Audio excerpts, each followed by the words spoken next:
Meridian commerce class में मैं कुलदीप जहांगीर आपका स्वागत करता हूं। आज हम देखेंगे salary head, income from salary head. Salary head किसे कहेंगे, सैलरी किसे कहेंगे? सैलरी में रिलेशन मेंटेन होना ज़रूरी है। किस किस का? एम्प्लॉयर और एम्प्लॉय का रिलेशन मेंटेन होना ज़रूरी है, तभी वो सैलरी हेड में आएगा, जिसके लिए चार्जिंग सेक्शन बताया हुआ है। इनकम टैक्स एक्ट में चार्जिंग सेक्शन बताया हुआ है। चार्जिंग सेक्शन का मीन होता है कि इनकम इसी सेक्शन के अकॉर्डिंग चार्ज की जाएगी, वो चार्जिंग सेक्शन कहलाएगा। सेक्शन 15 सैलरी का चार्जिंग सेक्शन है। आगे देखेंगे अपन सैलरी का मीनिंग। सैलरी क्या है? Salary is a amount. क्या है? Salary is a amount which is earn in a specific time. Salary is a amount which is earn by person in a specific period. ठीक है, salary क्या है? एक ऐसा पर्सन जो अर्न करता है एक टाइम में, वो सैलरी कहलाएगा, जिसके लिए बताया हुआ है अर्न में, चाहे वो रिसीव्ड हो चुका है, रिसीव सैलरी रिसीव हो चुका है, या वो एक्रूड हो चुका है, या वो एडवांस हो चुका है। ये तीनों चीज़ें जहाँ पे आएगी, रिसीव्ड, एक्रूड और एडवांस, वो किस में आएगा? सैलरी हेड में आएगा। चाहे नेक्स्ट ईयर का एडवांस आ चुका है तो भी सैलरी हेड में आएगा, चाहे एक्रूड हो चुका है तो भी सैलरी हेड में आएगा। रिलेशन का मैंने बताया आपको, सैलरी हेड में रिलेशन मेंटेन होना बहुत ज़रूरी है। किसका इसका relation? Relation between employer and employee. ये सैलरी का केवल मीनिंग था। रिलेशन होना ज़रूरी है। रिसीव्ड कोई भी कर सकता है, लेकिन रिलेशन एम्प्लॉयर और एम्प्लॉय का होगा तभी सैलरी हेड में आएगा, अदरवाइज नहीं आएगा। ठीक है, अब अपन देखेंगे सैलरी का कंप्यूटेशन कैसे किया जाता है। आपके एग्जाम के पर्पस के लिए सैलरी हेड की कैलकुलेशन के जो हेडिंग अपने लगाई जाएगी, वो हेडिंग है computation of taxable income from salary head of mister x, जो भी है mister, for the assessment year 14-15। ये हेड आपको लगाना जरूरी है। आपका अगर पूरा सवाल सही है और आपने ये हेड नहीं लगाया है तो एग्जामिनर नंबर काट सकता है, लेकिन अगर आपने हेड लगाया है तो एग्जामिनर एक्स्ट्रा मार्क्स नहीं देगा इसके, लेकिन नहीं लगाया तो काट जरूर सकता है। ध्यान रखिएगा, आपको क्वेश्चन आते हुए भी गलत नहीं करके आना है, लिख के जरूर आनी है हेडिंग। सबसे पहले कैलकुलेशन में सबसे पहले लिखेंगे बेसिक सैलरी, जो ग्रेड सिस्टम के थ्रू आपको सॉल्व करनी है। बेसिक सैलरी किसके थ्रू? ग्रेड सिस्टम के थ्रू, जो आगे देखेंगे अपन। फिर बोनस कैलकुलेट होगा, फिर commission on sales, allowances. Allowances क्या है? अलाउंसेस वो है जो एम्प्लॉयर फैसिलिटी प्रोवाइड करता है इन कैश में। कैश में फैसिलिटी प्रोवाइड कर रहा है एम्प्लॉयर, तो वो क्या आएगा? अलाउंसेस कहलाएगा। फिर आएगा perquisites, facility other than cash, perquisites कहलाती है। ग्रेजुटी, ये अमाउंट रिसीव होती है at the time of retirement. Leave and encashment, अगर कोई पर्सन छुट्टियाँ लेता है और उसके अवैज में उसको कुछ बेनिफिट मिलता है तो वो leave and encashment. Voluntary retirement scheme, VRS, voluntary retirement scheme. और रिट्रेंचमेंट, कंपनसेशन ऑन रिट्रेंचमेंट। ये सारे टॉपिक आएंगे। इसमें एक टॉपिक पेंशन का भी आएगा। पेंशन जो रिटायरमेंट के बाद में उसे मिलेगी, पेंशन रिटायरमेंट के बाद में मंथली भी मिल सकती है और लमसम भी वो पेंशन को ले सकता है। ये सारे, इन सबको जोड़ लेंगे तो आपकी कैलकुलेशन आएगी टोटल सैलरी की। टोटल सैलरी कैसा आएगी? इन सबको जोड़ ले जाएगा। कौन कौन है यहाँ पे? Basic salary, bonus, commission, allowances, perquisites, gratuity, pension, leave and encashment, VRS और रिटेंचमेंट। इन सबको जोड़ लेंगे तो सैलरी की कैलकुलेशन आपके कंप्लीट हो जाएगी। सबसे पहले कैलकुलेशन के लिए अपन देखते हैं, बेसिक सैलरी में ग्रेड अपन देखेंगे, आगे देखेंगे, लेकिन सबसे पहले देखते हैं अपन उठाते हैं अलाउंसेस को, क्योंकि ये मेन पार्ट है सैलरी हेड का। सबसे पहले किसको ले रहे हैं? अलाउंसेस को। अलाउंसेस क्या है? एम्प्लॉयर फैसिलिटी प्रोवाइड करता है इन कैश में, कि आपको, आप घर में रह रहे हो, किराए के घर में रह रहे हो और आपको पैसे दे दिए किराए के लिए, तो वो क्या है? अलाउंसेस है। Facility in cash. Allowances meaning क्या है? दो बातें ध्यान रखनी है, सैलरी के अलावा दे रहा है और कैश में दे रहा है। किसमें? कैश में दे रहा है। सैलरी के अलावा दे रहा है और कैश में दे रहा है, तब जाके अलाउंसेस के कैटेगरी में इंक्लूड होगा। अलाउंसेस कितने प्रकार के होते हैं? Types of allowances. अलाउंसेस होते हैं दो प्रकार के। कौन कौन से? फुल्ली टैक्सेबल अलाउंसेस और partly taxable allowances. Fully taxable allowance 100% tax लगता है फुल्ली टैक्सेबल अलाउंस पे, और पार्टली टैक्सेबल अलाउंस पे कुछ पार्ट तो एग्जेम्प्ट, कुछ पार्ट पे आपको क्या देना होता है, टैक्स देना होता है। ये होता है पार्टली टैक्सेबल और फुल्ली टैक्सेबल, जिसमें सबसे पहले देखेंगे अपन fully taxable allowance. Fully taxable allowance में कौन कौन से अलाउंस आएंगे? फुल्ली टैक्सेबल अलाउंस 100% टैक्स लगता है। कौन कौन से टैक्स आएंगे? First dearness allowance, dearness allowance आएगा। डियरनेस अलाउंस महंगाई भत्ता, महंगाई बढ़ती है, एम्प्लॉयर प्रोवाइड करता है कैश में, तो डियरनेस अलाउंस कहलाएगा।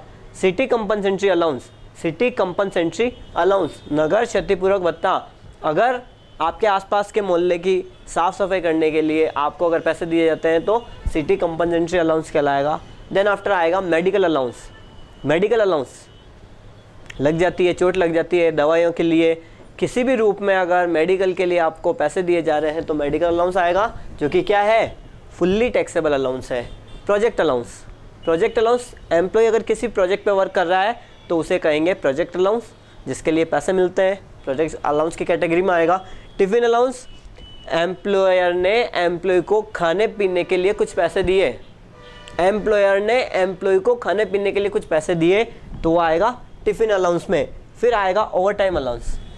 Over time allowance, over time करता है कोई भी एम्प्लॉय, सब जानते हैं ओवर टाइम को, कोई भी एम्प्लॉय अगर ओवर टाइम करता है तो उसे ओवर टाइम अलाउंस मिलता है, 100% taxable, fully taxable. Interim relief, आंतरिक राहत, कोई एम्प्लॉय कंटिन्यूसली वर्क कर करके अगर थक जाता है तो एम्प्लॉयर के द्वारा उसे कुछ रिलीफ दी जाती है, कुछ दिन की रिलीफ दी जाती है कि बेचारा 2-3 साल से कंटिन्यूसली वर्क कर रहा है, तो कुछ रिलीफ दी जाती है जिसके अगेंस्ट में उसको अमाउंट दी जाती है, जिसे बोलेंगे इंटरिम रिलीफ। देन आएगा रूरल अलाउंस, लास्ट में एंड में आएगा rural allowance. Rural allowance means कि अगर कोई ऐसे एरिया में रह रहा है जो ग्रामीण एरिया आता है तो वहाँ पे उसको फैसिलिटी प्रोवाइड नहीं होती है, इसलिए उसे कुछ पैसे दिए जाते हैं ताकि वो अपने लिए फैसिलिटी प्रोवाइड कर सके।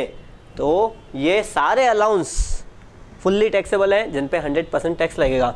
अब अपन देखेंगे partly taxable allowance. Fully taxable देखे थे, अब अपन देखेंगे partly taxable allowance. Partly taxable allowance में सबसे पहले देखने जा रहे हैं partly taxable allowance. First point travelling allowance. Partly taxable allowance है फर्स्ट पॉइंट ट्रैवलिंग अलाउंस। क्या है इसके लिए? अमाउंट स्पेंड, जितना खर्च करोगे उतना एग्जेम्प्ट। 12,000 दिए, उसमें से आपने 10,000 खर्च कर दिए तो वो 10,000 एग्जेम्प्ट हो जाएंगे, रिमेनिंग अमाउंट टैक्सेबल होगी।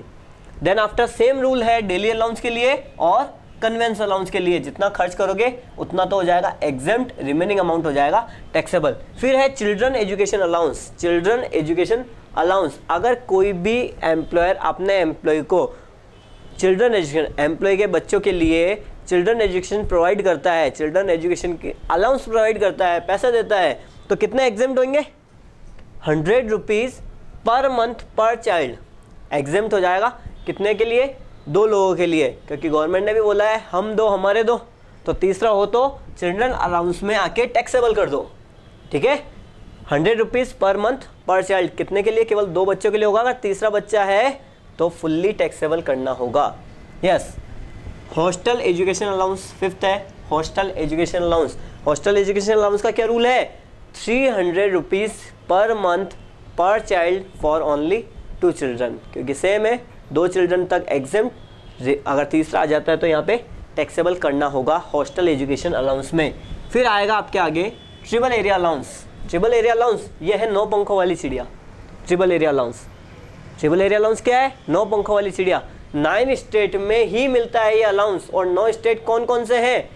MP, UP, Orissa, Tamil Nadu, Karnataka, Tripura, Assam, West Bengal और Bihar. Again repeat, MP, UP, Orissa, Tamil Nadu, Karnataka, Tripura, Assam, West Bengal और बिहार, ये 9 स्टेट है, और 9 स्टेट में 200 रुपये पर मंथ तक एग्जेम्प्ट करने हैं। 9 स्टेट में 200 रुपीज़ पर मंथ आपको क्या करना है? एग्जेम्प्ट करना है, रिमेनिंग अमाउंट हो जाएगी टैक्सेबल। फिर आता है हिली एरिया अलाउंस, पहाड़ी क्षेत्र भत्ता। हिली एरिया अलाउंस, पहाड़ी क्षेत्र भत्ते में सबसे ऊपर जम्मू कश्मीर। जम्मू कश्मीर में क्या है? 7,000 रुपीज़ एग्जेम्प्ट है per month, 7,000 rupees per month exempt है, और रिमेनिंग अमाउंट हो जाएगी टैक्सेबल। फिर हाइट देखेंगे, किस जगह की? किसी भी जगह की, इंडिया में किसी भी जगह की हाइट समुद्र तल से जो समुद्र तल है, सी लेवल है, यहाँ से हाइट देखेंगे, अगर अबव 9000 मीटर है, हाइट क्या है, अबव 9000 मीटर, तो 800 rupees per month exempt, 800 rupees per month exempt, remaining amount taxable कर दी जाएगी। देन आफ्टर अगर 9000 से कम है और 1000 से ज़्यादा है, 1000 से अबव और 9000 से बिलो है, तो 300 रुपीज़ पर मंथ आपको क्या करना है, एग्जेम्प्ट करना है। फिर आएगा transport allowance. Transport allowance, transportation के लिए अगर कोई अलाउंस पे किया जा रहा है किसी भी एम्प्लॉय को, तो 800 रुपीज़ पर मंथ तक एग्जेम्प्ट हो जाएगा, 800 रुपीज़ पर मंथ एग्जेम्प्ट। फिर आएगा अंडरग्राउंड अलाउंस। अगर कोई भी एम्प्लॉय अंडरग्राउंड वर्क कर रहा है तो उसे अंडरग्राउंड अलाउंस मिलेगा, जो कि 800 रुपये पर मंथ तक एग्जेम्प्ट हो जाएगा। ठीक है, सबसे मोस्ट IMP अलाउंस में सबसे ज़्यादा इंपॉर्टेंट है house rent allowance. House rent allowance कैसे कैलकुलेशन होगी इसकी, होता क्या है, अगर कोई भी एम्प्लॉयर एम्प्लॉई के लिए घर में रहने के लिए किराए के लिए पैसे दे रहा है, किसी भी एम्प्लॉय को किराए के लिए पैसे दे रहा है, तो हाउस रेंट अलाउंस कैसे कैलकुलेट होगा, रिसीव्ड अमाउंट लेस कर देंगे मिनिमम ऑफ, 3 पॉइंट है, इन तीनों में से जो भी कम होगा वो यहाँ से लेस कर दिया जाएगा। फर्स्ट पॉइंट है रिसीव्ड अमाउंट, सेकंड पॉइंट है rent paid minus 10% of salary, rent paid minus 10% of salary, और 40% और 50% ऑफ सैलरी। यहाँ पे सैलरी का मीन्स है basic salary plus commission plus DA if dearness allowances if, अगर कोई रिटायरमेंट बेनिफिट का पार्ट है DA, तो यहाँ पे इंक्लूड किया जाएगा basic salary plus commission plus DA if. फिर है एट लास्ट अलाउंस में लास्ट है entertainment allowance, EA entertainment allowance. अगर नॉन गवर्नमेंट एम्प्लॉई है तो उसे EA फुल्ली टैक्सेबल करना होगा, कोई एंटरटेनमेंट अलाउंस मिलता है तो फुल्ली टैक्सेबल हो जाएगा। लेकिन अगर गवर्नमेंट एम्प्लॉई है तो गवर्नमेंट एम्प्लॉई के लिए क्या रूल है, वो ये है, रिसीव्ड अमाउंट लेस करेंगे minimum of, first point received amount, second point 1/5 20% of salary, और मैक्सिमम कितना देना है 5000। इन तीनों में से जो भी कम होगा वो रिसीव्ड अमाउंट में से लेस कर देंगे, और जो रिमेनिंग आएगा वो टैक्सेबल हो जाएगा। ये था अपने सैलरी का इंट्रोडक्शन और अलाउंस।